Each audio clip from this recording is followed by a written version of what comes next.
Now, Aung San Suu Kyi can be in no doubt about the scale of the challenge facing her when she returns from her European tour. Burma's Rohingya people are amongst the most persecuted on earth. Burned out of their villages, hiding in the jungle, and now turned away from where they might find sanctuary. Recent violence has forced 90,000 from their homes.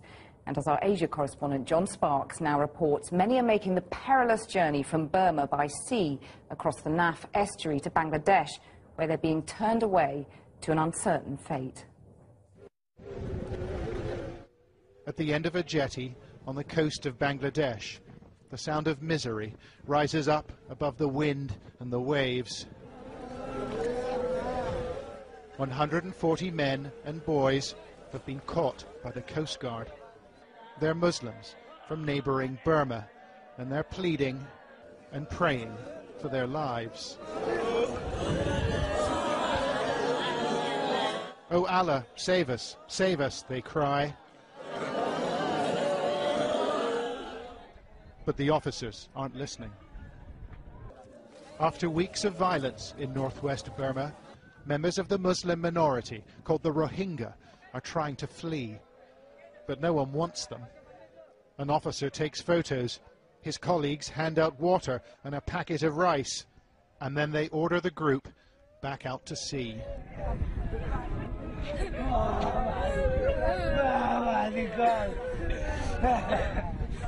Their boats are leaking and they're badly overloaded.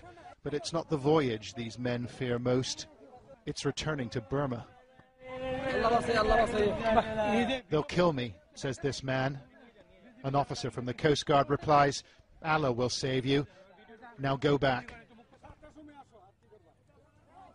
In Burma's Rakhine state, the fires have been burning for weeks.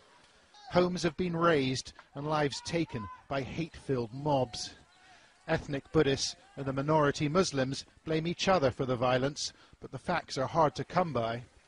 International NGOs have pulled their staff out, too dangerous, they say, while Burma's government won't let independent observers in. Right now, the situation we're looking at right now on the ground is it's very, very difficult to get an accurate picture of what's actually going on. Information is scarce, but our camera team found people willing to talk. Rohingya refugees who'd made the crossing to Bangladesh, avoiding army patrols and the Coast Guard too.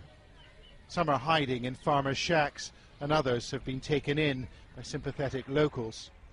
Our team spoke to one traumatized family not far from the coast. They told us they had suffered greatly in Burma. "My sisters, brothers and other relatives were burnt alive. They burnt my own children. We couldn't bear it anymore, so we came to Bangladesh. The Coast Guard turned us back 3 times, and we floated at sea for 4 days and 4 nights. And then we managed to sneak in. 3 of our children were burned to death in Burma. Another 2 died in the boat getting here."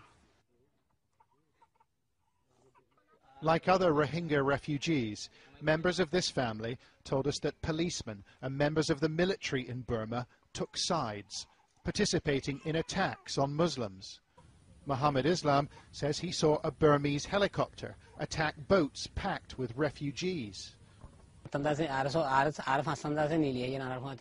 were 3 boats together when we set off, and another 3 followed us. The 3 boats that lagged behind were attacked by a helicopter and caught fire. He thinks almost 50 people were killed, although Burma has denied the allegation. The helicopter was circling in the sky. We saw something reddish fall on the boats, and instantly they exploded into flames. 300,000 Rohingya already live in Bangladesh, many in this desperately overcrowded refugee camp. And the government here says it won't take any more. The Rohingya are Burma's problem. But some have made it through, like these famished refugees eating rice on the floor of our team's hotel room. Everyone wants to take shelter in Bangladesh, but they can't get in. The police are everywhere. Mr. Shakur painted a distressing picture of his hometown, of residents and neighbours consumed by hate and bloodlust. They slashed our children. They put a sharp sword on the ground. They held infants above the sword and let the infants fall on it. They killed the babies that way.